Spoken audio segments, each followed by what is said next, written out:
Most people watching this right now honestly believe they're smarter than average. And statistically, that can't be true. But that's not even the most interesting part. The interesting part is that the people who misjudge this the most are also the least capable of recognizing it. Their own thought process is the very thing obscuring the view. So here's the real question this video raises. What if you're one of those people? Here are 8 behavioral indicators rooted in psychology suggesting your intelligence may not be what you assume it is. Sign number 1. Pay attention to how you react when someone dismisses your opinions. Do you feel a sting, a subtle urge to restore your credibility? That specific discomfort has a name. Psychologists refer to it as contingent self-worth, and studies show that people who connect their value to appearing intelligent often avoid difficult intellectual challenges, because being wrong in that environment doesn't merely feel like a mistake. It feels like their identity is collapsing. Truly confident thinkers don't need everyone in the room to recognize it. They're too focused on the problem itself to manage how they appear while solving it.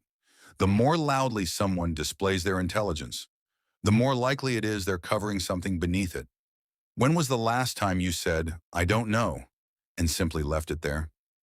Sign number 2. Richard Feynman, the Nobel Prize-winning physicist, followed a rule. If you can't explain something in simple language, you don't actually understand it. You've memorized it. And those are two completely different things. Jargon is where shallow understanding hides.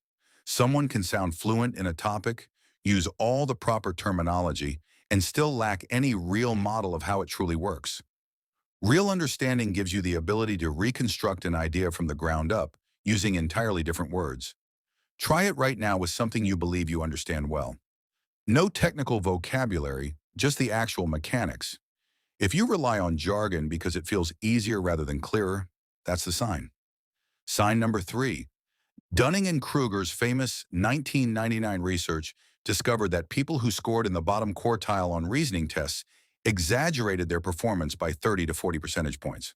The highest scorers, meanwhile, slightly underestimated themselves. The worse someone performed, the more certain they became, and the reason is almost brutal in its logic.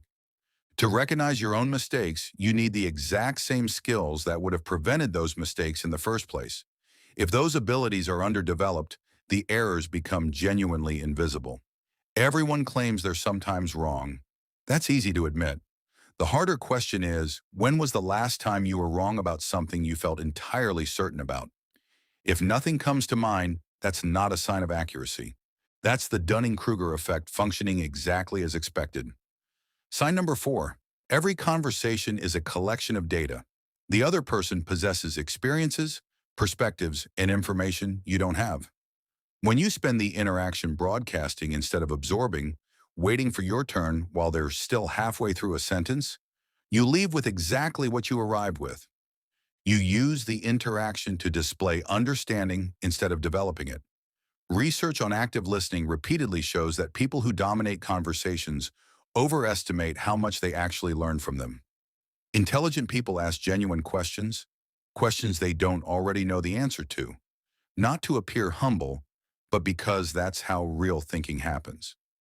Quick question. In the last conversation that truly mattered, how much of it did you genuinely listen to? Sign number 5. The brain loves simple binaries. Good or bad, right or wrong, trustworthy or not.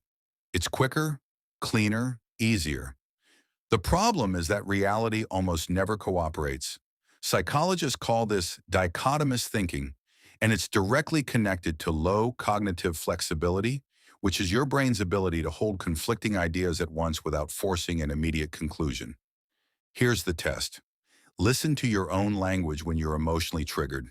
Do words like always, never, everyone, nobody appear frequently. Those aren't merely intensifiers. They're your brain compressing a three-dimensional situation into something easier to process at the expense of accuracy. Complexity is where most truth exists, and becoming comfortable without a neat answer is one of the sharpest abilities a mind can develop.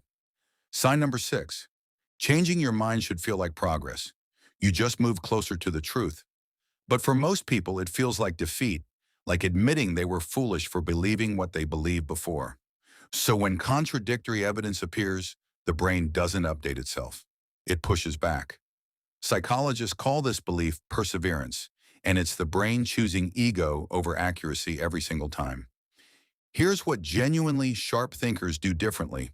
They hold their opinions lightly, not because they lack conviction, but because they understand that a revised belief is a stronger belief. They want to be corrected when they're wrong.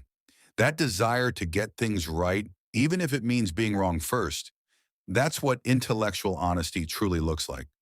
The last time someone challenged your viewpoint, did you genuinely listen, or had you already decided you were going to disagree? Sign number 7. Picture the person who always has an opinion about everything. Never confused, never searching, never sitting with a question they haven't answered yet. It sounds intelligent. In reality, it's often the opposite. A 2011 study published in Perspectives on Psychological Science found that curiosity predicted intellectual achievement just as reliably as IQ, not as an extra advantage, but as an equal measure. Because curiosity keeps asking why, it digs one layer deeper instead of settling for the surface explanation. People who lose genuine curiosity usually lose it because they quietly believe, without realizing it, that they already understand enough. That settled sense of knowing enough is one of the strongest barriers to growth that exists. It doesn't feel like a limitation, it feels like confidence. Think about the field you know best. When was the last time something in it genuinely caught you by surprise? Sign number 8. When things fall apart, what's your immediate instinct? The system, another person, bad timing. Sometimes that explanation is accurate, but when it becomes the answer every time, something else is happening.